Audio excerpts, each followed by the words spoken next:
Sabi ko, saan galing to? Walang may gustong magsalita eh. Ayan. Nag-uumpisa na ako nagagalit eh. Sabi ng ama eh, tahimik ka na lang. O ka na lang umimik. Kinampihan pa yung may kasalanan. Talaga loko-loko eh. Ayan. Loko-loko talagang batang yan. Ayan, pati yung halaman kong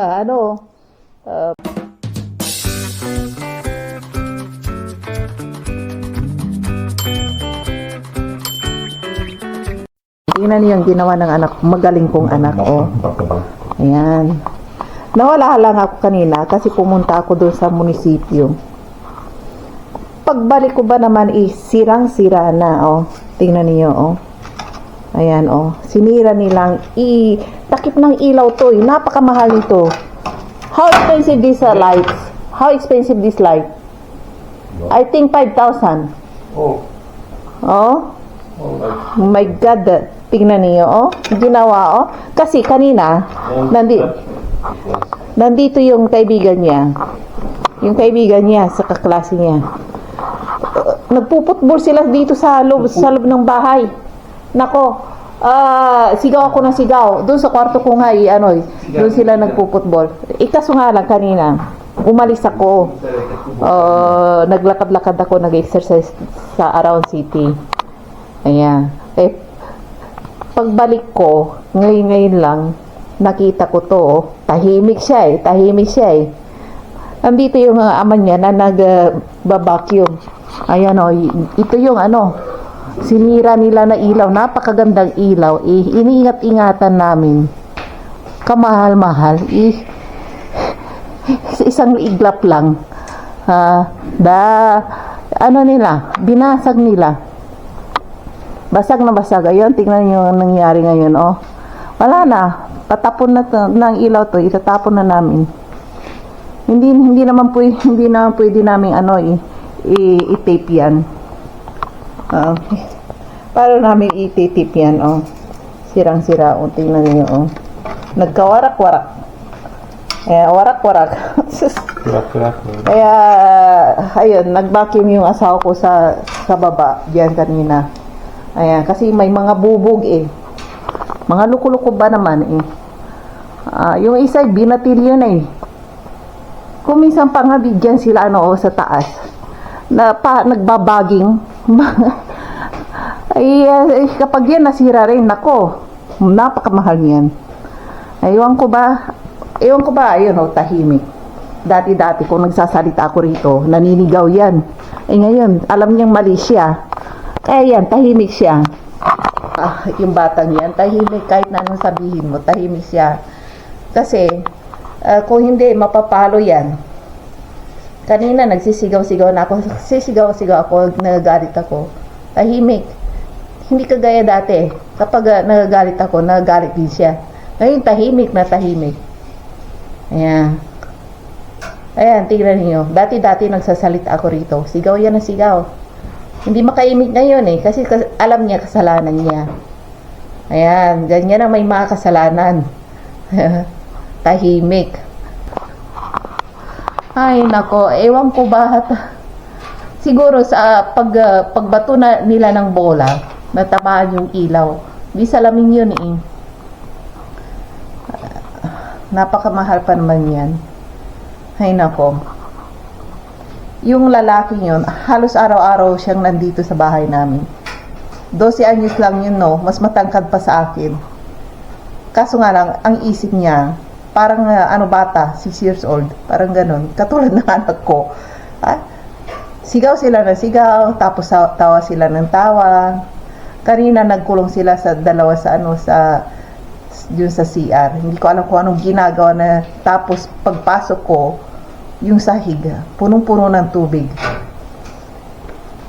Talaga rito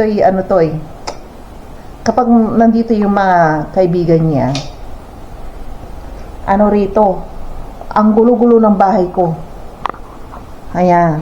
Tapos, kapag hindi mo sinabing sa ama niya na may bisita siya na galing dito, ako pa mapagbibintangan na hindi raw ako naglilinis.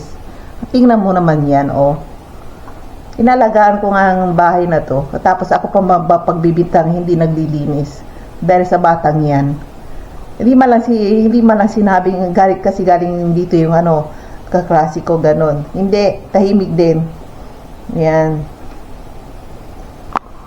Ay nako, ewan ko ba paano na yan.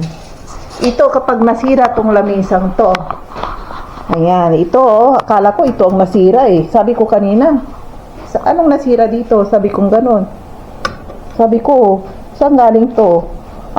Walang may gustong magsalita eh. Ayan, nag-uumpisa na ako nagagalit eh. Sabi ng amay, tahimik ka na lang. O ka na lang umimik. Kinampihan pa yung may kasalanan. Talaga loko-loko eh. Ayan.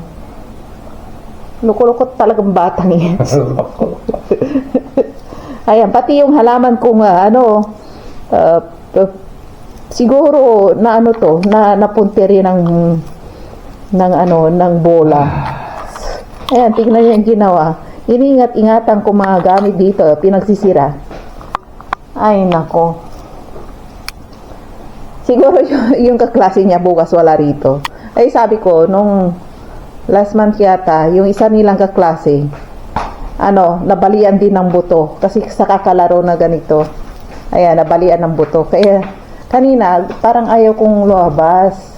Kaso nga lang, kailangan kong mag-exercise. Ayun, nung paglabas ko siguro, kasi nung umalis ako, tahimik sila, nakaupo lang, nakahiga doon sa sopa. Ngayon na, nung pagkalis ko siguro, sabi ko, wala nang bantay, sabi nilang ganon. Ayun, inumpisahan nila ang takbo doon, takbo dito, yung mga bola nila, ayan. Ayan. Hello guys! Good morning. Dito tayo, mag-agahan tayo. Sana ay good morning tayo. Ayan. At magkakape tayo. Peanut butter. As usual. Kung saan kumain ng oats. Ay, bumili ako ng ganito. Raw egg again. Tapos na ang bubukas ako ng bagong kape ay gatas. Dali maubos ng gatas sa amin.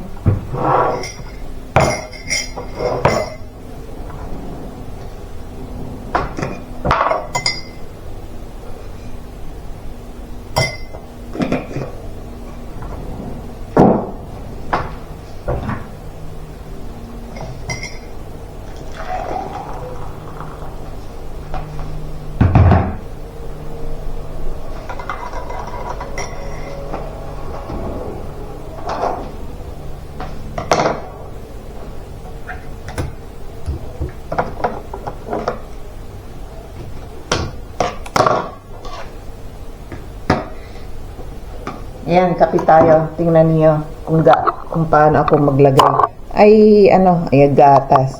Half. Ayan, puro gatas. Mura kasi ang gatas dito. Parang tubig lang. Mas mahal pa nga yung yung mineral water kapag bibili mo sa grocery store. Napakalit ng botelya is 20. Sa pera nila yun Pero yung gatas, 1 litrong ganito, 9 lang, 8. Yan, murang-murang.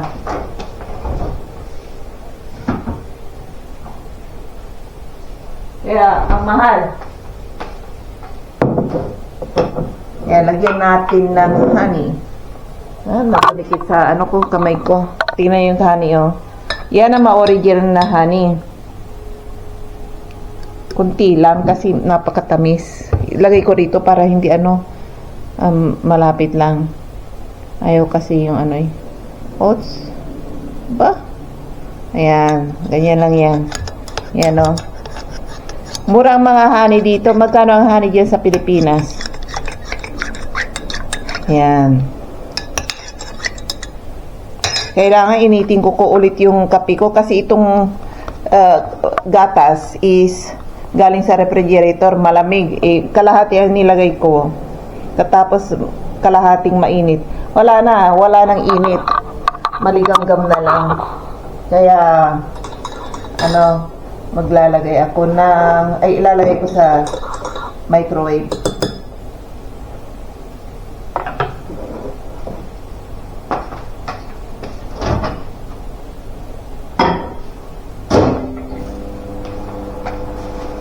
Tapos magtitinapay tayo.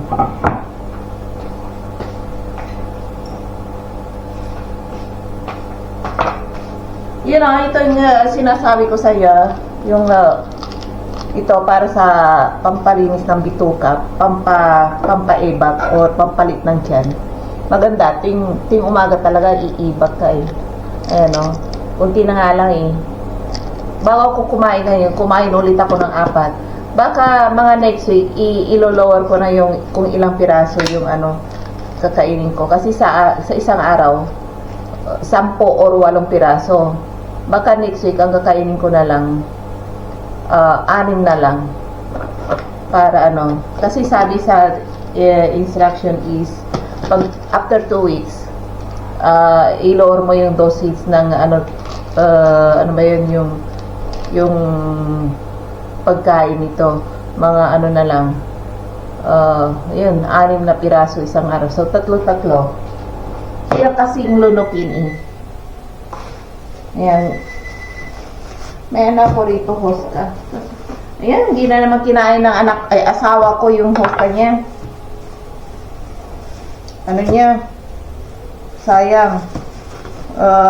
May trabaho siya sa ibang kumpanya, sa malayo rito, sa ibang city. Kaya matutulog yata doon sa hotel. Hindi uuwi ngayon.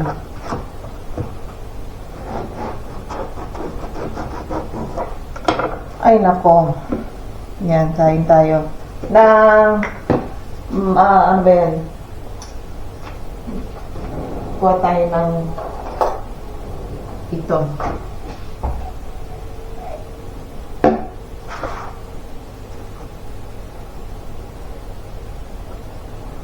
Yan, dami na naman nalagay natin butter. Paubos na nga eh. Pero marami kaming Nutella sa bahay. Bumili ang asawa 1 kilo. Yan. Yan ang paborito kong palaman. Kainin natin.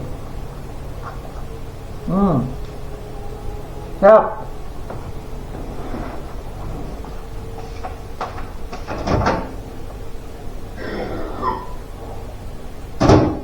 Ang init. Ang init.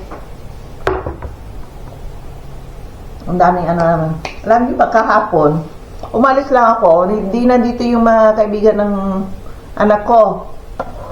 Tapos, naglalaro sila ng football. Naku po, galit na galit ako nung umuwi ako. Naunang umuwi yung asawa ko kasi ang ginawa ng anak ko, nag-message sa daddy niya, may nabasag daw. May nabasag sila at nasira sa bahay namin. Pero nag-message lang sa akin na nagmamakaawa, don't kick my asshole. Pero sa dati niya, pinakita niya yung litrato. Nabasag yung ilaw. Ayan Lukulukong batang yun. Magdadala ng sirang-sira glass pa naman to, sira na. Wala na. Hindi na mapakinabangan. Ang mahal-mahal pa naman ang ilaw na to. Sabi ng asawa ko 5,000 sa check round. Sa peso yun mga 15,000 peso. Nako, ayan ang nangyari. Ayan tingnan niyo Talaga ba naman nandito yung ilaw na yun dito, pantakip dito. Para style ba? Ngayon, tingnan niyo, ang pangit na tuloy. Sabi ko sa sako, alisin na to kasi pangit na. Pero may naisip siya sa paraan sa kumpanya nila kung paano ayusin. Lukulok talagang batang yun. Ay nako. Kaya ayaw ko yung habang siya, may mga kaibigan siya dinadala rito. Okay lang kung magdala siya ng kaibigan. Kasi nag-iisang bata yun sa bahay namin. Only child. Kaso nga lang, Ang kukulit nila. Yung bang naglalaro sila ng football. Talon doon, talon dito. Nako. Tapos kung ano-anong ginatawa sila ng tawa. Kung hindi sila nandito sa sala, nandoon sila sa shower room. Hindi ko alam kung anong ginagawa paglabas nila. Basang-basa yung sahig sa shower room. Basa lahat pati floor mat. Nako, talagang kung ganyan talagang anak ninyo, nako. O buti nga hindi ko napalo kasi kahapon talagang galit na galit ako sa kanya Hindi umiimik, alam niya may kasalanan siya Talaga kahit na anong galit ko at sigaw ko sa kanya, hindi umiimik kasi dati yan palasigaw yan sa akin at kapag nagagalit ako, nagagalit din siya. Ikahapon talagang alam niya mali siya kasi may nabasag siya Iniingatan ko pa naman mga ilaw na ito mga ilaw na to Ang mamahal kasi ng mga ilaw yung mga ilaw na maganyan. Nasaan ba yung mga ilaw? Pang-design ba sa bahay para gumanda yung bahay. Buti nga nauna yung asawa ko na umuwi. Kasi kapag ako ang naunang umuwi, talaga palo ang abot niya sa akin. Sabi ko sa asawa ko,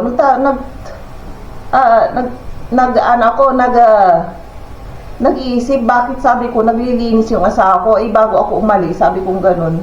Nakapaglinis na ako, nakapag-vacuum na ako sa bahay. Ba't binabacuum niya dyan? Sabi kong ganun.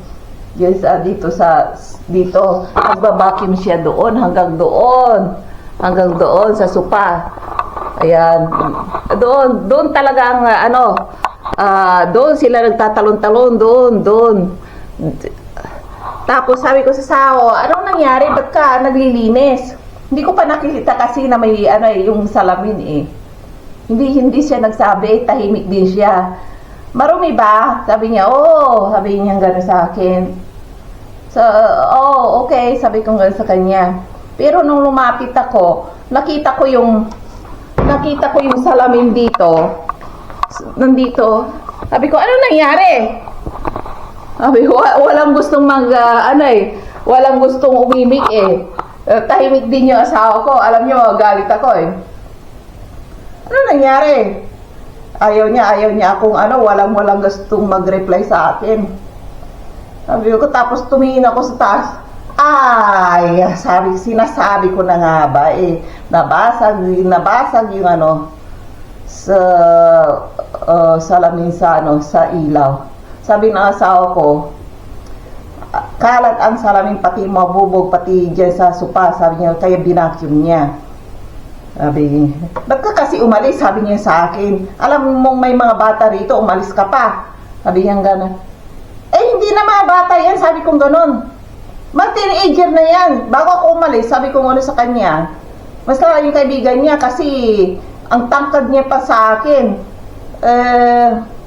Ang niya, kung umastay, yung boses niya, talagang teenager, pero lang siya, 13 years old. Sabi ko, bago ako malis, huwag kayong malilikot dito, ha? Sabi kong ganoon. Pag may nabasag dito, talaga, sa kusina ko, papaluin kita. Doon sa anak ko, hindi doon sa bisita niya. Nung umalis ako, ang babait pa nila. Nakahiga doon sila sa sopa.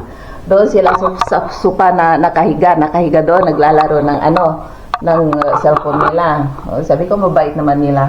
Pwede na akong gumala-gala, mag-exercise. Sabi kong ganun. Ay, nako. Sabi na sa ako, pinapagalitan ko yung anak ko. Sinisigawan ko siya. Sabi na sa ako, tama na. Sabi niya gano'n sa akin.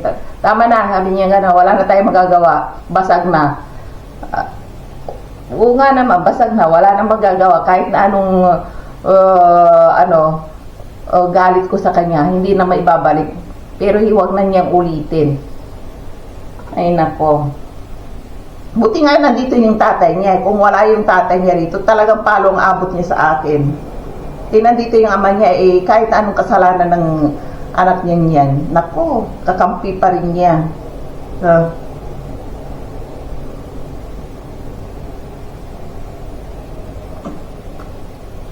Kain tayo.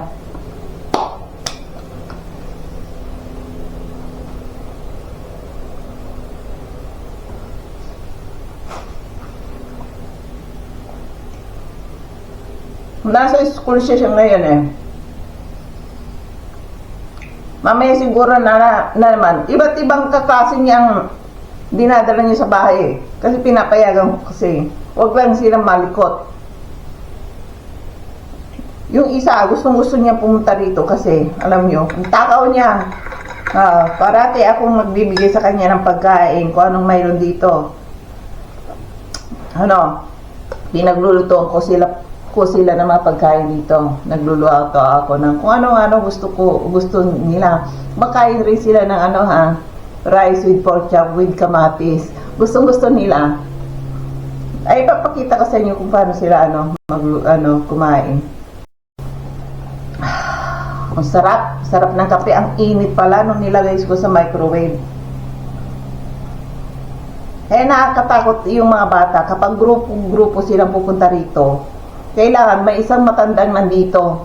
Kasi kung hindi aksidente ang abot nila, may mababasag talaga sa bahay mo. Buti nga hindi nabasag yung TV. Nako, kapag yan nabasag na yan, nako, TV yan, brand new yan, yan. Kapag yan nabasag yan, nako, paminsan-minsang lang namin, nagagamit to kasi halos nasa computer kami. Sabi ko sa asawa ko, papasukin ko sila diyan sa room mo. Sabi ko, doon ko sila pagputbolin.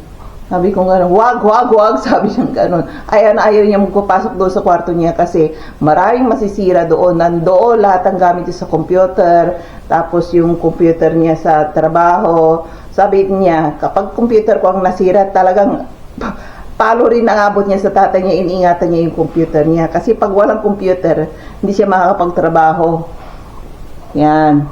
Ayan, tingnan niyo yung kamuti ko, Ayan, tumutubo na, Lumalaki na. Sana, Ayan. Ba't parang anong kulay kaya nitong dahon na to? Parang dry. Ay, hindi. Tumutubo, Ayan, tumutubo na, Maganda. Mag-harvest na ako ng kamuting dahon. Soon.